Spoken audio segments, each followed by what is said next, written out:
Horror story घेऊन आलेली आहे तुमच्यासाठी.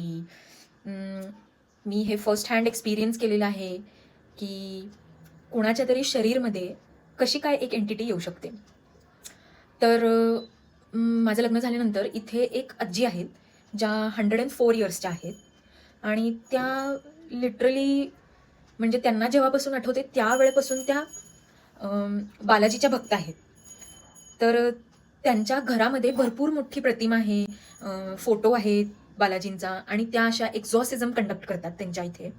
तर हे मला माहिती नव्हतं आणि लग्न झाल्यानंतर माझा हस्बंड मला घेऊन गेला तिथे, की चल आपण जाऊया आणि आजीला भेटूया म्हणून. तर मला माहीत नव्हतं की व्हॉट टू एक्सपेक्ट अशा ठिकाणहून. मला एवढंच माहीत होतं की त्या आजी आहेत आणि त्या पुजारी आहेत आणि त्यांचं एज मोर देन 100 आहे. ओके.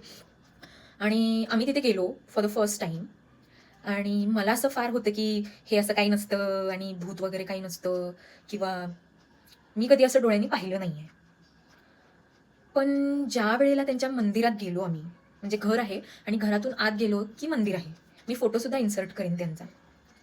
तर तिथं गेल्यानंतर एक अशी व्यक्ती आली, ती त्यांच्या समोर बसली. ओके. आणि त्या आजी अशा त्यांना असं बघत होत्या, म्हणजे असं करून असं करत होत्या त्यांना. आता हे सगळं कन्नडामध्ये बोलतात आणि मला एवढी काही कन्नडा म्हणजे कळतही नाही, बोलताही येत नाही. तर जे काय मला कळालं आणि जे काही मला नंतर माझ्या हस्बंडनी एक्सप्लेन केलं, तर त्या फिमेलचा हा जो पार्ट आहे, तो इनव्हॉलंटरी मूव्ह करायला लागला. इतका फास्ट, जसं की कुणाला तरी खूप थंडी लागल्यावरती कसं होतं, तितकं फास्ट. पण टेम्परेचर नॉर्मल होतं. आम्ही समरमध्ये गेलो होतो आणि त्या आजी तिला असं म्हणजे "कोण आहेस तू? कोण आहेस तू?" असं बोलत होत्या. आणि जसं त्या आजी तिला इंटेरोगेट केल्यासारखी, की "कोण आहेस तू? बोल आणि तू काय करतेयस हिच्या शरीरमध्ये?" असं कॉन्व्हर्सेशन तिच्यासोबत करत होते. तर ती फिमेल म्हणजे मला तोपर्यंत पण वाटत होतं, की ती ॲक्टिंग करतीये आणि तिचं नेक असं पकडून कोणतरी आपण कुणाला तरी प्रेस केल्यावर काय होईल ना, की कोणतरी उभं आपल्या बाजूला आणि आपण असं प्रेस केल्यावर ते माणूस पुढे-पुढे जाईल आणि आपण जास्त ताकद लावतोय तर त्याला कंट्रोल नाही राहणार बॉडीवरती. तशी ती पोरगी त्या आजीच्या पायामध्ये अशी-अशी करून खाली गेली आणि तेव्हा मी घाबरले. लिटरली हे सीन बघून मी घाबरली.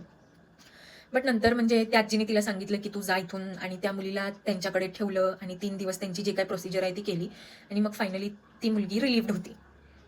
पण this was my first hand experience, की हे सगळं खरं आहे आणि हे फेक करणं खूप डिफिकल्ट आहे. समरमध्ये करणं आणि ज्या स्पीडने ती करत होती, तिला बोलता येत नव्हतं आणि जे काही ते बाहेरून प्रेशर आलं तिच्यावरती, ते तरी स्वतः माणूस स्वतःचं मान असं-असं कुणाच्या तरी पायात हे नाही करणार. So that was my first hand experience with a spirit.